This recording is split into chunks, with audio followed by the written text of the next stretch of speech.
কালকে আমার সাদা গোলাপগুলো দেখিয়েছিলাম বন্ধুরা। আজকে দেখো আমার জবা ফুল ফুটেছে। কালকেও ফুটেছিল জবা, কাল ভিডিও করিনি। আজকে দেখো ভিডিও করে দেখাচ্ছি। এই যে এইখানে একটা আছে।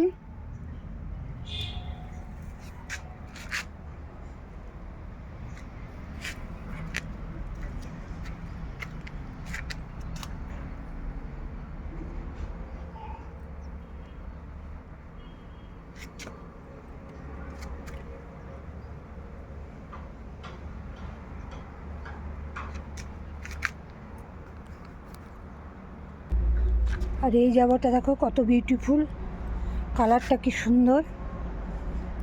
তোমাদেরকে ভিডিও করে শেয়ার করলাম, তোমাদের কেমন লাগলো জানাবে কমেন্টসে। এই সুন্দর ফুলটার সাথে অনেক ভালোবাসা, শুভেচ্ছা, অনেক শুভকামনা। আবার এরকমভাবে ফুলগুলো ফুটলে তোমাদেরকে ভিডিও করে দেখাবো। সবাই ভালো থেকো, নেক্সট ভিডিওতে দেখা হবে।